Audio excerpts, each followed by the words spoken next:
My brothers and sisters, today we are going to learn a few spiritual lessons from Daniel chapter 2. I know it's so long, so many details in this chapter. We cannot go through all of those details in one message. Few months ago, one television channel approached me. It is called Hallelujah Channel. And they said, we want you to preach English messages. And I agreed. And I'm doing the messages on book of Daniel. And Daniel chapter 1, God gave me 6 different episodes, 6 messages. Daniel chapter 2, 4 messages, 4 episodes. So, but I can only present only one on Daniel chapter 2. Especially we are going to focus on Daniel chapter 2, verses 1 to 11. We are going to glean some of the spiritual lessons. King Nebuchadnezzar had this dream in the second year of his reign. According to most of the Bible scholars, the second year of his reign, that means his government, his rule, was 603, or the latter part of 603, or the early part of 602 BC. He had a dream. And all of us know. And he forgot the dream. When he woke up, he forgot the dream. He was so much troubled in his spirit. And he wanted to know desperately what is the dream which he forgot. He wanted to know the dream as well as the interpretation, the meaning also. We read that in Daniel chapter 2, verse 1. Often people ask this question and say, was it one dream or more than one dream? Because it is Daniel chapter 2, verse 1, it says dreams. But if you read the following verses, for example, Daniel chapter 2, verse 3, and he called all the wise men of Babylon, and he said, I have dreamed a dream.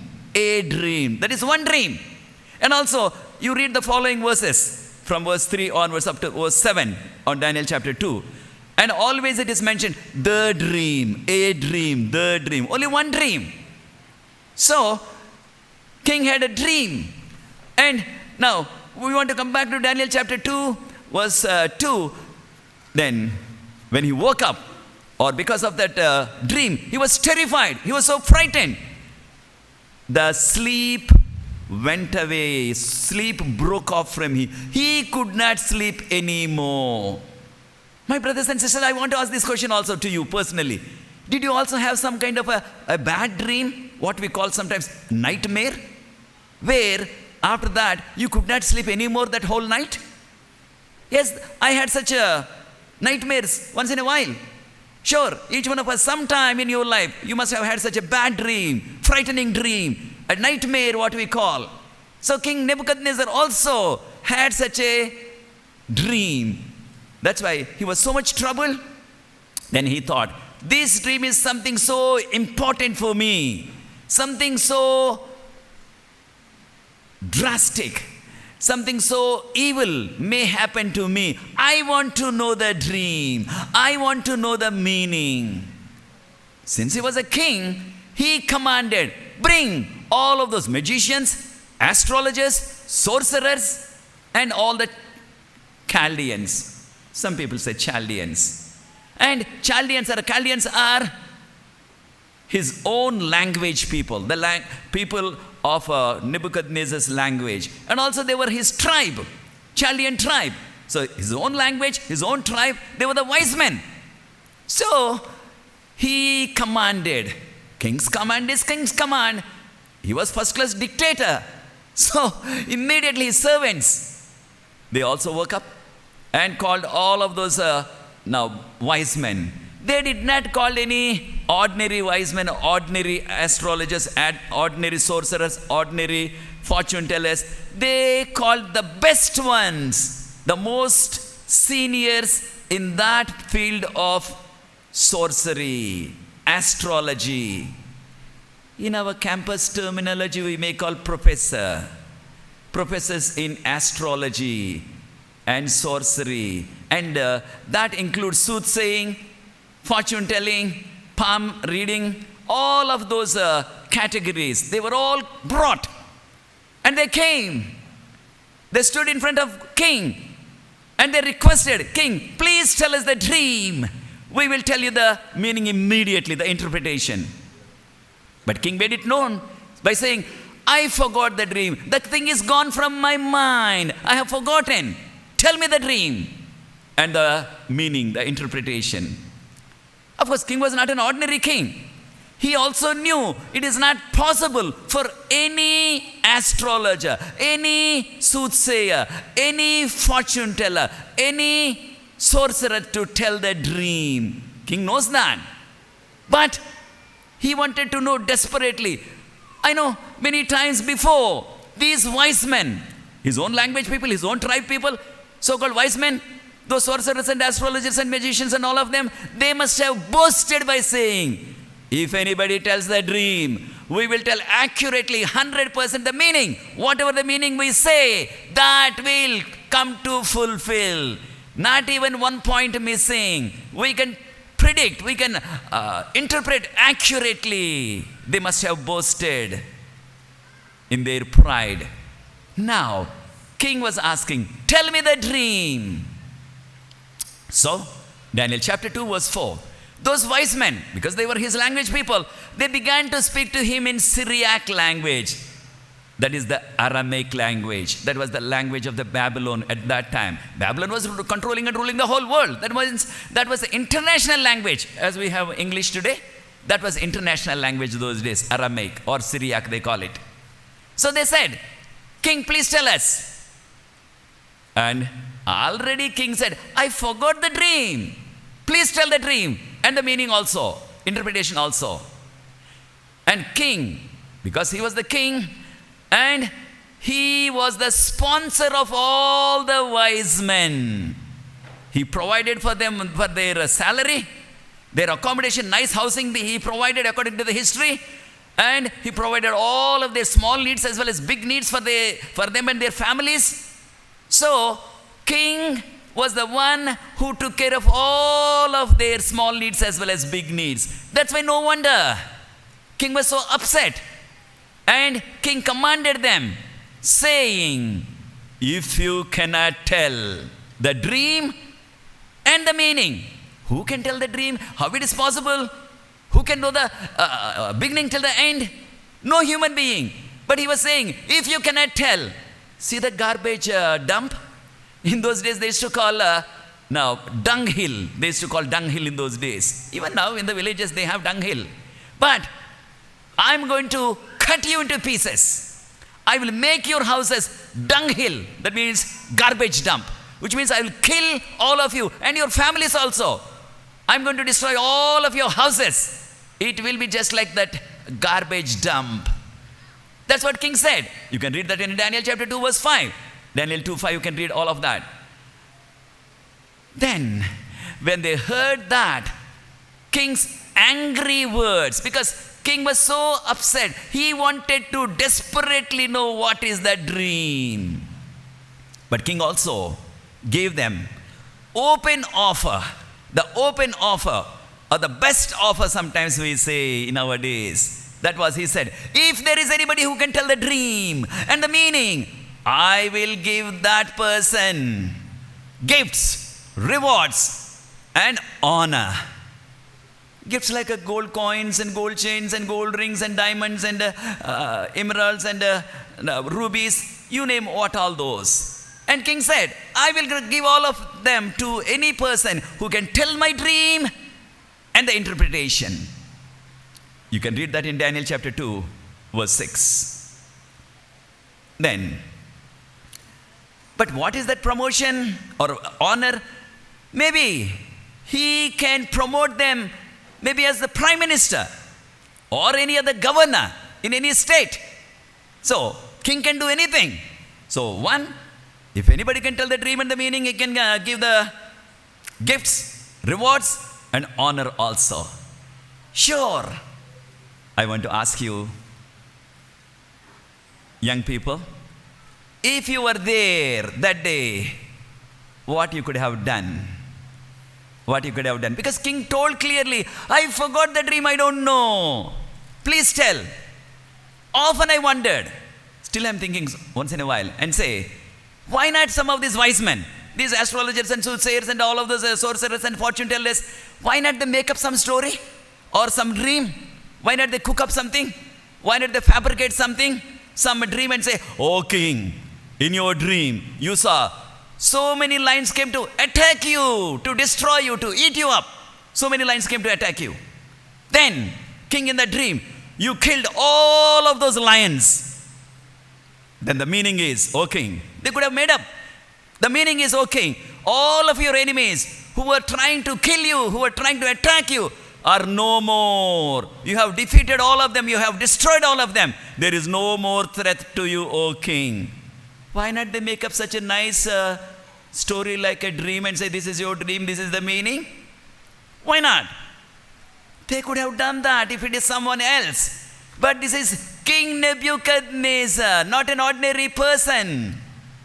You see, all of these wise men, though his own language people, his own tribe people, they had their own doubts.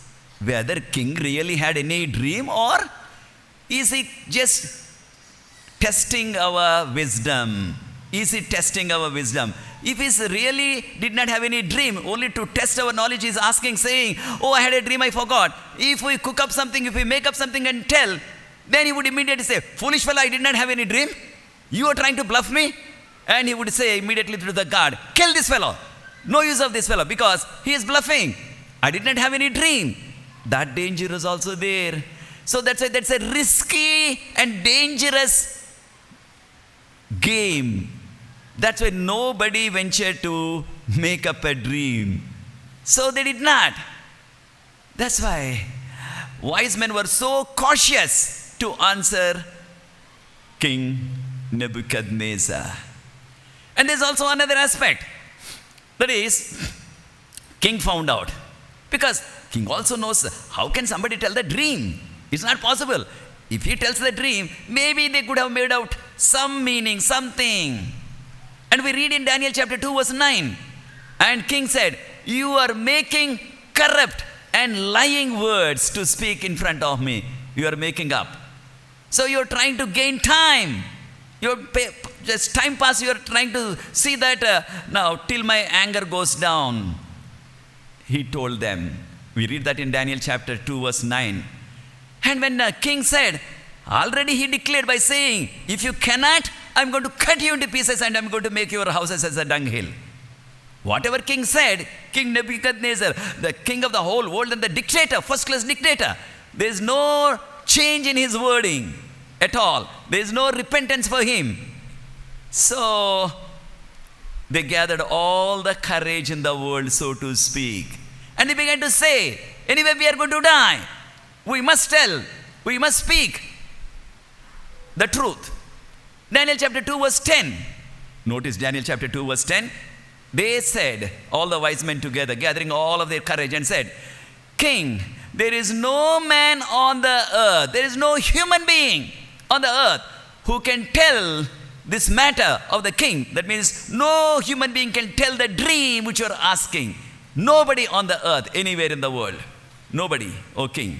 And also they said, O king, there is no king, no ruler, no lord ever asked such a question to his wise men saying, tell my dream. Nobody. Nobody asked, O king. O king, you are asking a very, very rare demand. A very, very rare demand. Nobody ever, no king ever asked wise men in this manner. We read that in Daniel chapter 2, verse 11. But they said, O king, only gods can tell that.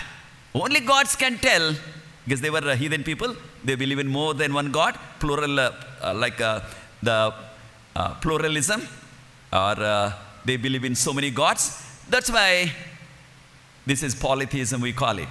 And they said, only gods can tell. But gods do not dwell on this earth. Gods are not on this earth. Gods are somewhere in the sky. That's what they said. So they made it clear, no human being can tell this dream. What they said is true. I know king also knows that, but in his desperation, because he sponsored them and he fed them and he took care of them and they were boasting, I can tell anything. That's why he was testing them, or he was asking them, he was demanding them. So, this is what the predicament. I want to ask you, young people and the older ones, my brothers and sisters, can any human being tell the dream? It is impossible. It is impossible. But there are many people who are so curious. They want to know the future. They want to know the future. They want to know what is there. That's why it's a common sight in India and a few other places also in the world. And a man comes with a parrot. Man comes with a parrot, a trained parrot. You must have seen definitely.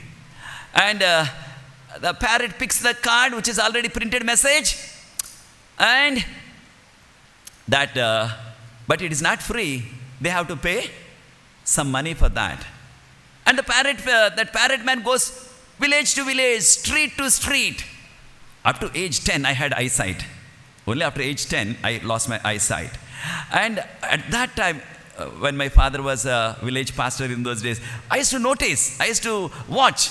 This parrot fellow comes, and many of those villagers, some of those heathen people, they want to know the future, and they call him those days only 1 rupee. If they pay 1 rupee, then he would say, parrot, select or choose the right card which has the future of this person. He tells in that language, the Telugu language.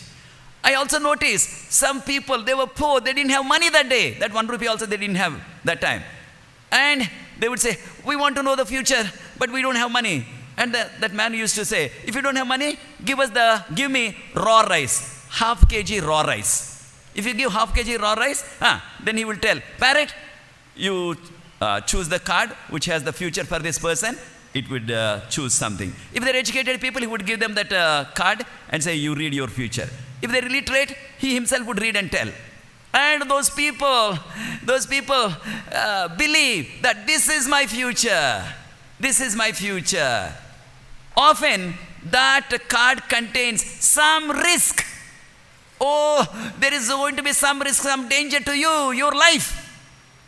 And they would plead with him and say, how can I avoid that evil? How can I avoid that danger? How can I evade that one? How can I escape from the danger?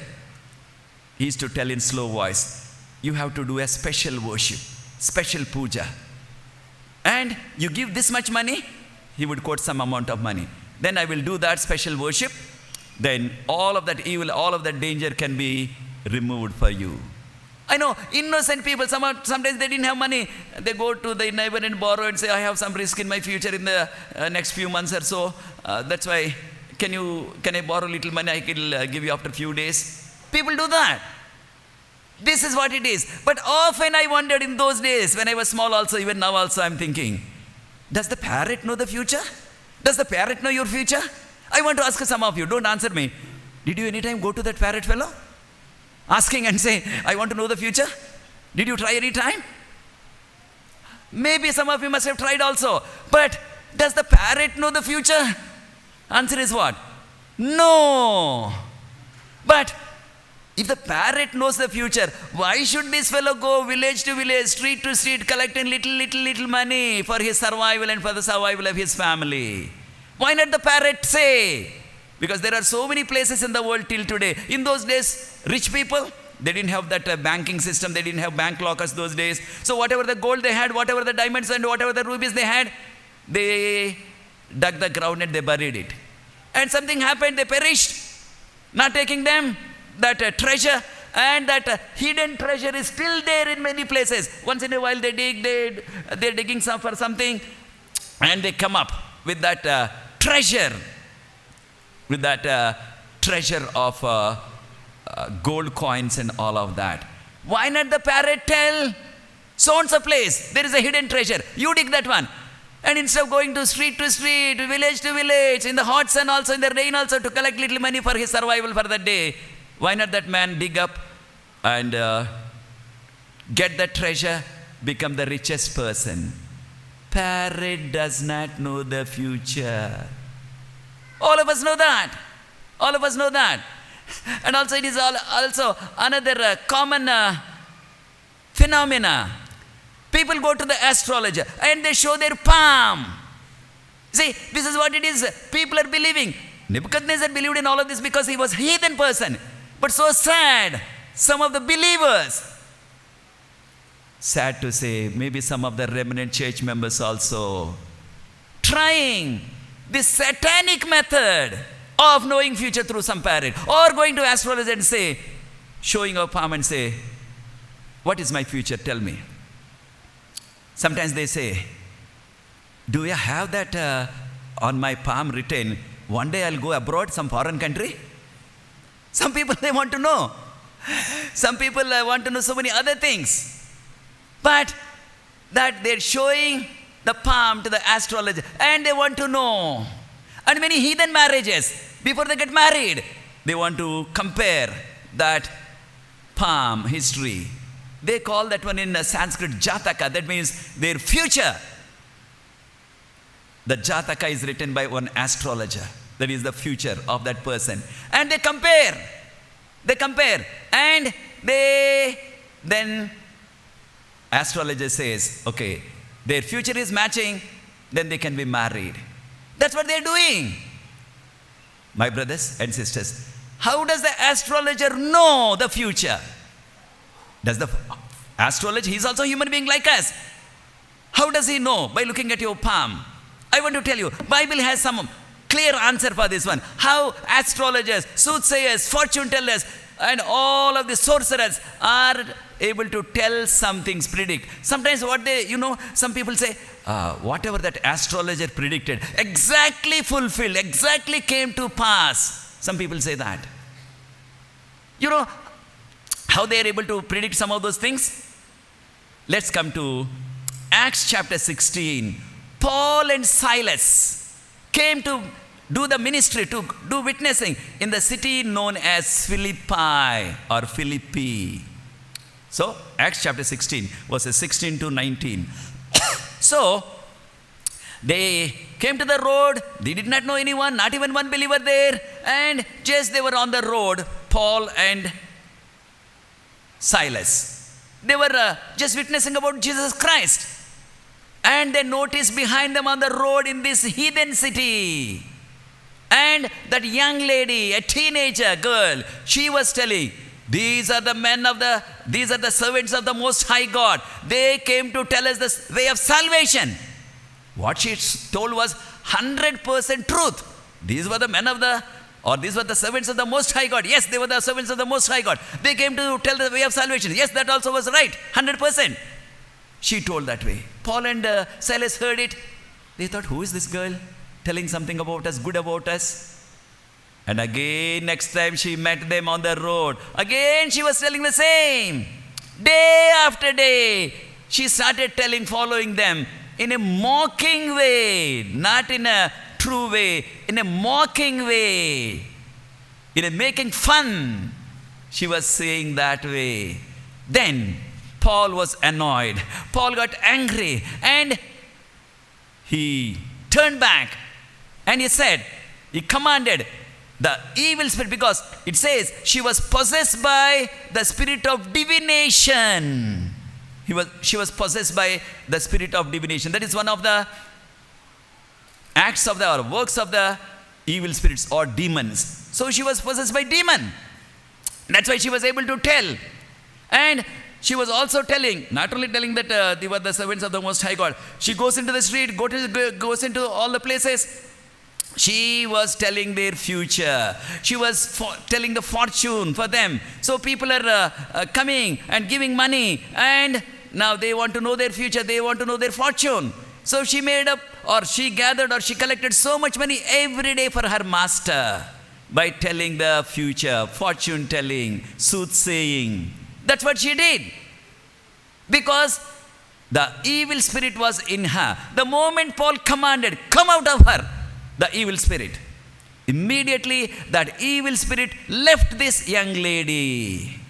The evil spirit left her. The demon left her. From that moment, she could not tell any more future for anyone. She could not tell any fortune for anyone. She lost that ability. Which means that ability what she had to tell the future and tell their fortune because of the evil spirit in her. That's why you can read that one in Acts 16 verse 16 to 18. So, I want to plead with you, my brothers and sisters, young people and the older ones also. Don't ever go to any astrologer, any sorcerer, any soothsayer, any fortune teller. Don't go.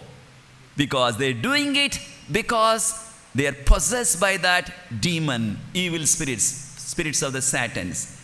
But what they do, those people who were practicing this one, because Nebuchadnezzar, and he sponsored them in Babylon. Those wise men were practicing all of this one. They were the best in the whole world at that time. But they said, oh, we cannot tell the dream. But these men, what they do often, I heard, that they will tell 2 or 3 events in your life. For example, this person may say, when somebody goes and says, okay, look at my palm and tell my future, and he looks at and he says, you see, in your 12th standard you failed. How does this man know? I never came to him. First time I am coming to this fellow. How does he know that I failed in 12th standard once? He knows everything.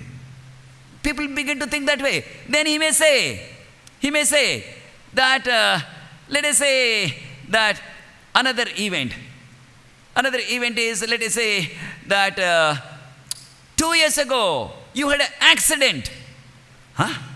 How does this man know? I never came to him. This is the first time I'm coming. How does he know I had an accident 2 years ago? Yes, I had an accident 2 years ago. So Satan is playing on their past, telling 2, 3 events what happened in the past. Because Satan knows the past. And Satan was the one who pushed them into that problem. Anyone who has some good memory of the history. What happened? For example, I know,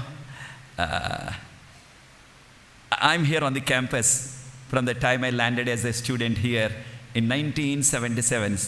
From that time here, little over 40 years now.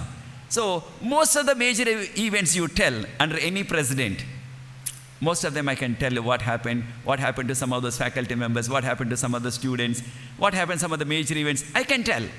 But some of the others who lived longer, like my professor, Pastor Dr. Franklin sir and all, he has a photographic memory of so many events on the past, on the campus. Surely, as human beings we have.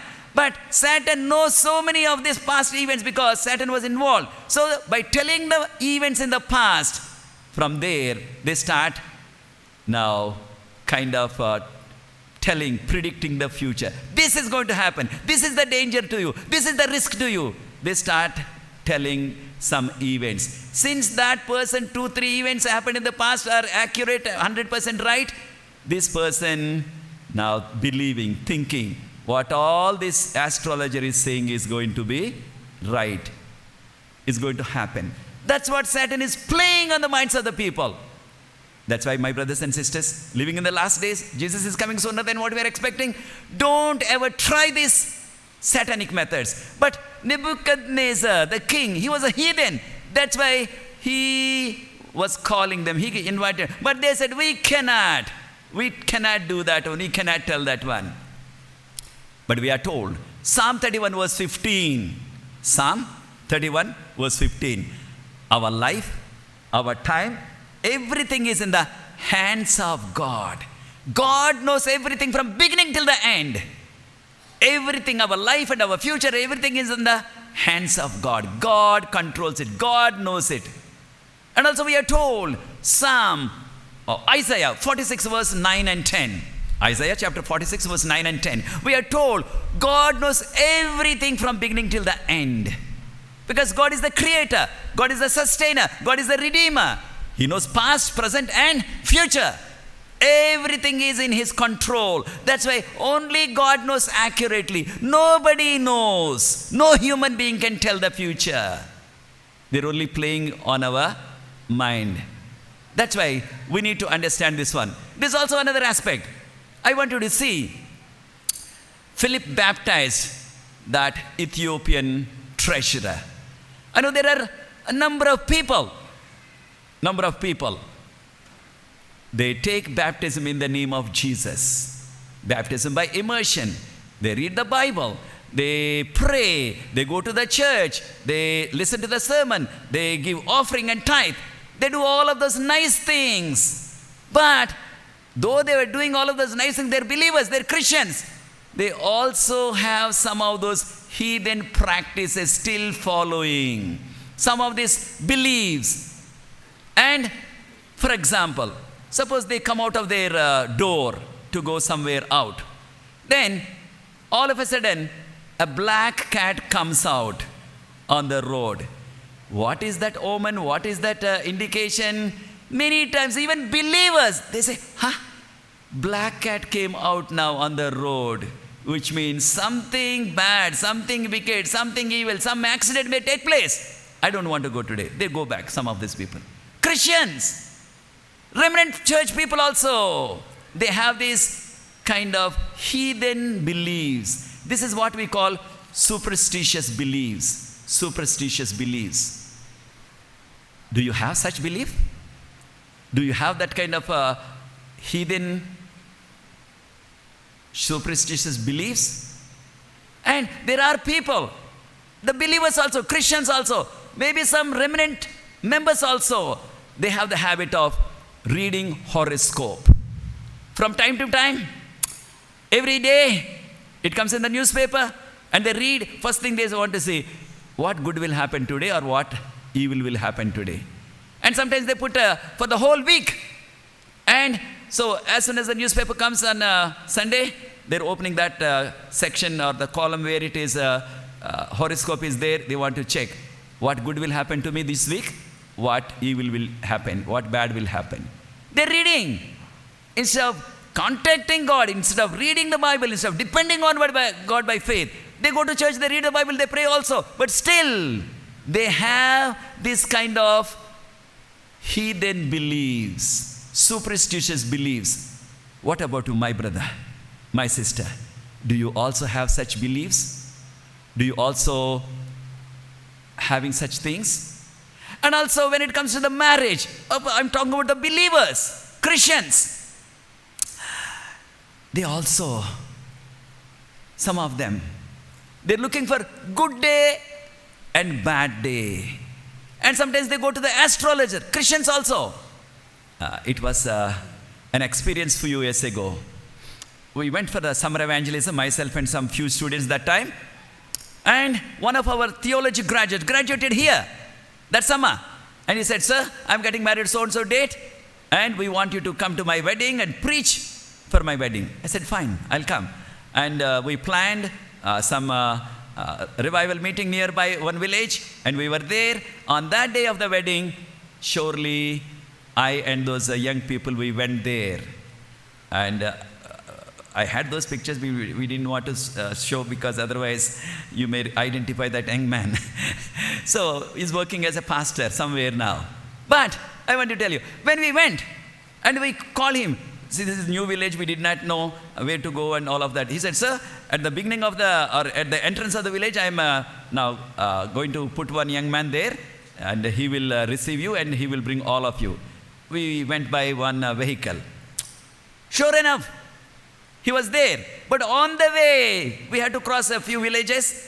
And in every village almost, there was some nice loud music and a brass band. And they're having those drums and those trumpets and all of that. And I was asking, because I cannot say, I asked this young man who were with me, what is happening here? Sir, they have a big marriage celebration here. In the next village, marriage celebration. So finally we reached that village, and finally the young man met us and received us. And after 3 minutes of ride, there was so much of loud music and drums and trumpets and all of that. I thought this is the place. And I asked them, did we reach the place? That young man who was guiding us said, no, sir, not yet. But what is this one here? Sir, this is another marriage here. They're not Christians, but they have marriage here. Then after crossing little while, another marriage, second one. Finally, we reached in that village, the end of the village. Sure, that young man's wedding that day.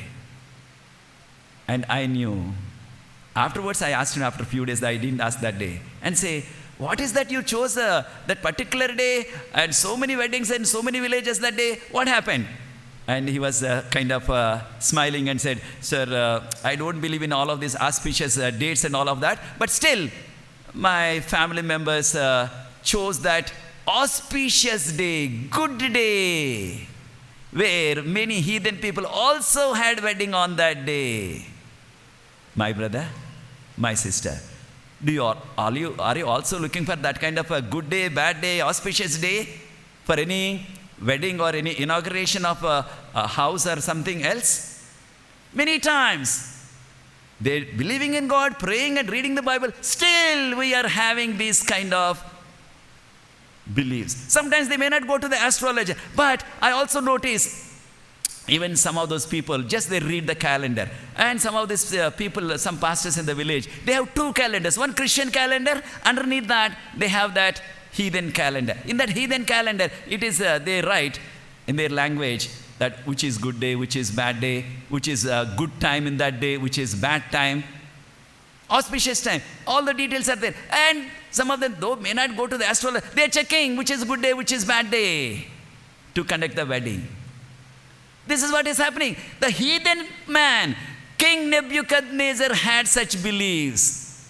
Being a believer, what about us? Do we also having such practices and beliefs? And I want you to see this person. See, and they want to lay the foundation, they're breaking a coconut. And it's becoming common. And many places, even the Christians, unfortunately some remnant people also, they're breaking coconut when they lay the foundation, when they have some celebration. And sometimes we excuse ourselves by saying, so I don't want to do that one because, but that contractor is not a Christian. So contractor is doing that one. I gave this construction for contractor. So he is doing that one. What can I do? How can I stop him? Some people give that kind of an excuse. This is what happens.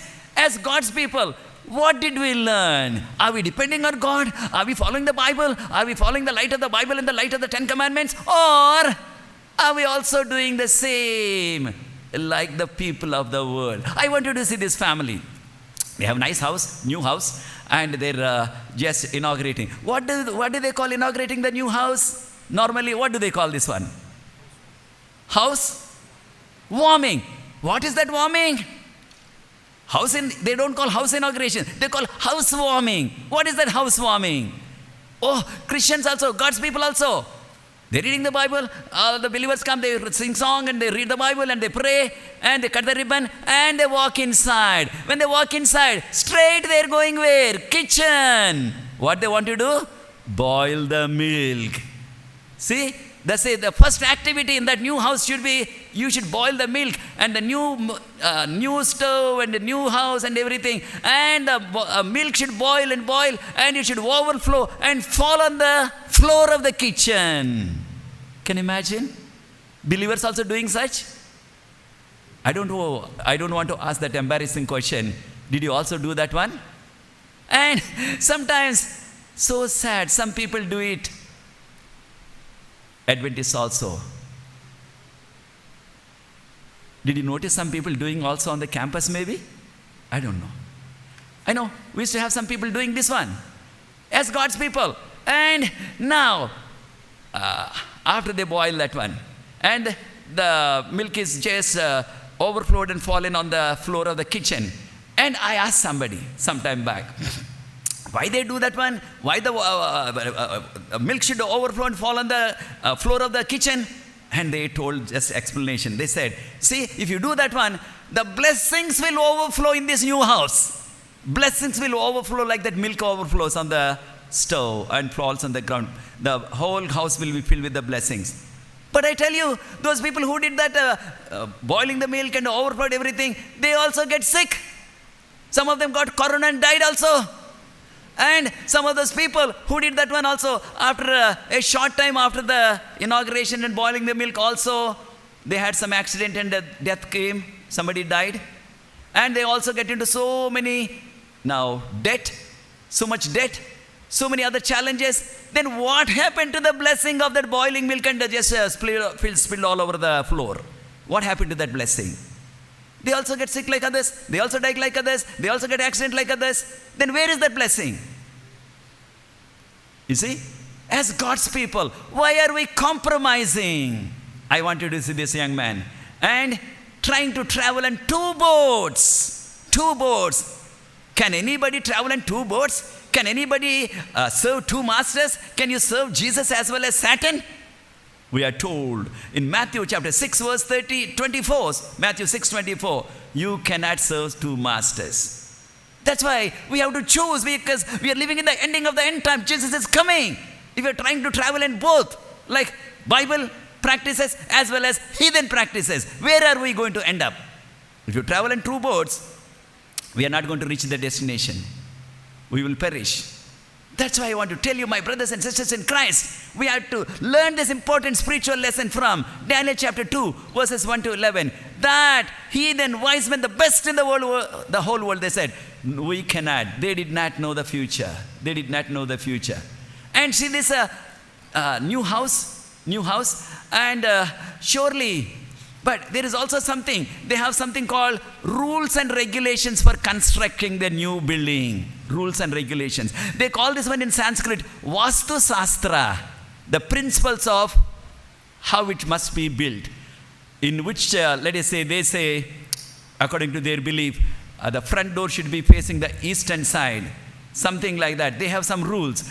Where the window should be, where the bedroom should be, where the back door should be, where the motor, bore well should be, or where the well should be, which direction. All of those rules and regulations they have. And there are astrologers who tell that if you are constructing some new building, new house or anything, or new shop, they will tell, oh, it should be this direction, that direction. Oh, they give all kinds of suggestions. You take all... Just the only thing, for argument's sake, okay, I'm not encouraging you to go and do that one. Not at all. God's people, we should not do that. Believe in God and trust in God. God will do it, and God will do the best for each one of us. But for example, after you take all the details from that astrologer, you go to another astrologer and pay him money also. And you check what kind of plan he gives. Most of the time, these 2 astrologers will not match. He will say, no, the front door should be the other side. Back door should be this side. Bedroom should be the other side. You see, each one is different. They're not matching. They cannot agree. Why? Because it is not anything from God. It is only their imagination. It is under the influence of Satan. That's why if you are building some new house, I tell you, we should not go to the astro. Go to God, who knows everything from beginning till the end. Few months ago, a person whom I knew is a believer. And in one of those conversations, he told me on the phone, he said, sir, after many years, I found the best house for rent. I said, why do you say best? He said, everything is according to the principles of Vastu Shastra. Everything is nice. Everything is nice, good, he told. I said, how can you believe as a believer all of these things? You're going to the church and you are Adventist. I said, no, sir, but see, it has something, but we have to follow those. We follow the Bible, but I have that personal belief, he said. But sadly to say, after a few weeks, he died of a heart attack. Yes, people think everything is nice, best, but our life is in the hands of God. Our future is in the hands of God. But so sad to say sometime, you know something? When they're constructing a church building in the villages and towns, church building also, they're asking which direction the front door should be, which direction the back door should be, which direction the side door should be. They're looking for that principles of construction they call Vastu Shastra. Even for God's house, even for the church where we worship. How sad. Believers are just trying to travel in 2 boats, not depending on Jesus. That is so dangerous for any one of us. That's why I want to plead with each one of you, my brothers and sisters. Let us learn that important spiritual lesson. Those best astrologers, best soothsayers, best sorcerers, they said, oh king, we cannot tell, we don't know. I want you to see this man. He bought a new car and breaking coconut, to inaugurate the new car, which is so nice. And people do that. Many people are doing it. I hope believers, we are not doing it. But on the same day, after that, all of that special worship and breaking coconut and all of that, and he's trying to drive, you see the accident? Met with accident. On the same day. Then what happened to the blessing of that coconut? You see? That's why, as God's people, let us not trust in the principles of Satan, but let us trust in God, who is the creator, sustainer, and the redeemer, who is coming soon to take us home. Jesus. That's why we need to trust in him and walk in the light of the Bible, walk in the light of the 10 commandments. Then we will be saved. We read in Psalm 91, verse 14, 15, and 16. Psalm 91, verse 14, 15, and 16. He says, since he believes in me, since he fears me, when he calls, I will answer. In any trouble, I will deliver him. And he says, I will exalt him. I will honor him. I will give him long life. I'll give him my salvation. This is what we are looking for. We want long life. We want salvation. We want God to answer us. God says, I will do it for you. I want to see the hand of God. And Isaiah, we are told, Isaiah 49 verse 16. Isaiah 49 verse 16. God says, I have engraved you. I have inscribed you on my palm. If you are inscribed in the palm of God, then why should we go to the one who's reading the palm and telling and taking your money, trying to bluff us about the future? Don't go to them. God, let's go to God, our creator, our sustainer, and our redeemer, and who's coming soon to take us home. We are told in Hebrews chapter 13 verse 5. Hebrews chapter 13 verse 5, which says, I will never leave you nor forsake you. Yes, as a heathen person, King Nebuchadnezzar, he called for those wise men, the heathen astrologers and soothsayers and all. As a believer, as a remnant church member, where do you go?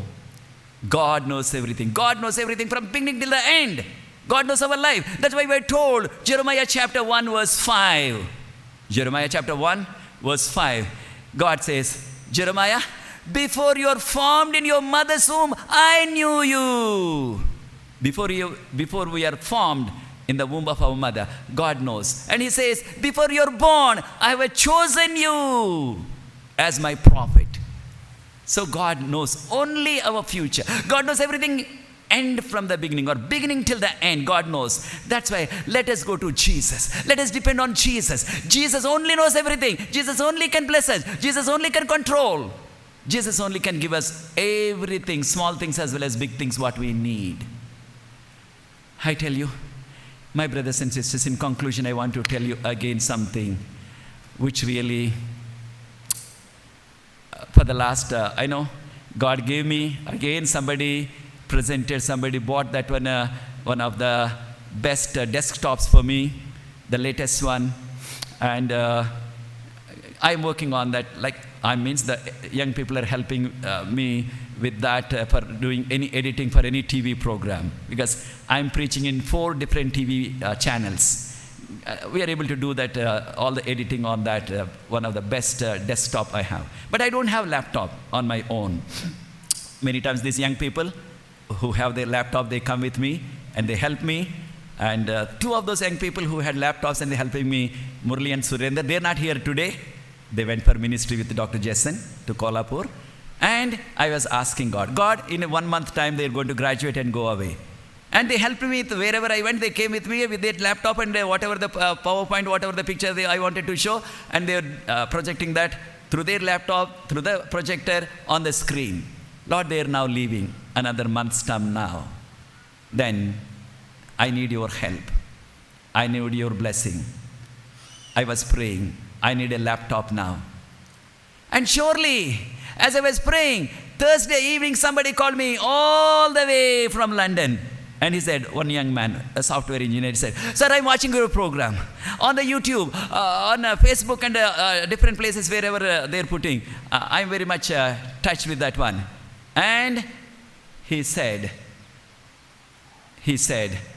I want to be some blessing for you in your ministry.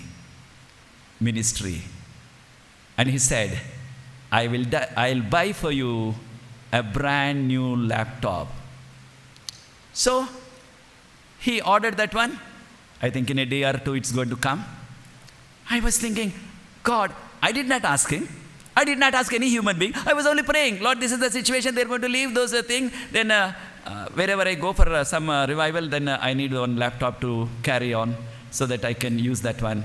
Of course, I means there's young people who come with me. And here it is. God already answered. That's why I want to tell you, God knows every need. Your small need as well as your big need. That's why God says, Jeremiah, I knew you before you were formed in your mother's womb. God knows each one of us, my brothers and sisters. God knows your needs. God knows your challenges. God knows whatever the predicament you go through. That's why I want to present to you this afternoon, Jesus Christ. He's our creator. He's our sustainer. He's our redeemer. He's coming soon to take each one of us to home, so that we'll not have any more corona, no more monkeypox, and no more any other challenges on this earth, no more problem with any finances. Jesus is coming. Till Jesus comes, whenever he comes, we do not know. Let us remain faithful to God. Follow the light of the Bible. Follow the light of the 10 Commandments. But that heathen man, the king of the whole world, Nebuchadnezzar, what happened in his final days? He became a believer. He converted. He became a believer. That is in chapter 4. When you have time, you can read that one this afternoon. And he wrote a testimony. There's a great God in heaven. He did so many miracles in my life, he wrote. Yes, God is doing so many miracles in my life. God will do also in your life all of those wonderful miracles. Miracle means not only some physical blessing, but definitely the spiritual blessing. To know Jesus, to know the remnant message itself is a miracle, is a great blessing. If you remain faithful to God, like Daniel. Daniel was brought as a slave to Babylon because he was faithful to God. He was a prayerful person. And he followed the light of the Bible and the light of the 10 Commandments. So what happened? That slave, that captive who came to Babylon, God used him. And in this chapter, at the end of this chapter, chapter 2, Daniel was promoted as the head of the wise men. In later, chapter 6, Daniel was promoted by God as the prime minister. Why? If the Lord is with you, my brother, my sister, if God's hand is with you, if you are faithful like Daniel, if you follow all the instructions of God like Daniel, in what you eat, what you drink, what you watch, what you do, everything, if you follow the principles of Jesus, principles of the Bible, the rules and the regulations, this is what we call commandments, like Daniel, you will also be blessed. God will make you the head, not the tail. May the Lord bless each one of us so that we should not entertain, we should not go to these soothsayers and astrologers and sorcerers and all of them. You read when you have time in Revelation chapter 21 verse 7 and 8. Revelation 21, 7 and 8. All of those who practice sorcery, they will be cast into the lake of fire. They'll be cast into the lake of fire. That should not happen to any one of us. Those who practice and those who go to them also will be cast into the fire. They'll be eliminated forever. But if you believe in Jesus and follow the 10 Commandments and follow the Bible and the light of the Bible, and Jesus is coming soon to take us home so that we can be with Jesus throughout the eternity. Which one will you choose today? Choose only Jesus. Don't travel on two boats, Christ and Satan, Christ and the world. Don't do that. Let us only follow Jesus, who gave his life, shed his precious blood, and says, my son, my daughter, I died for you. I'm coming soon to take you home. If that is your decision, wherever you are, close your eyes and say, if you had practiced some of these heathen practices, and say to the Lord and say, Lord, unknowingly, ignorantly, I have done some of these things in my house, in my life. Today I want to leave all of them. I want to quit all of those satanic worldly practices, all of this astrology. Lord, I want to quit. I want to leave them. Give me your power. Give me your blessing.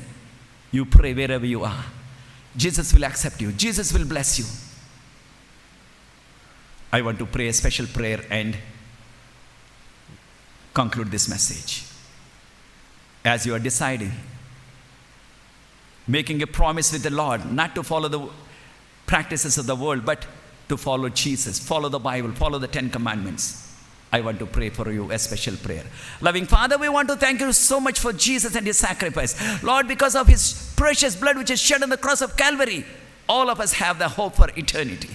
Thank you, Jesus, for the light of the Bible. Thank you, Jesus, for the light of the 10 Commandments. Lord, thank you. We want to thank you for the remnant church and the remnant truth.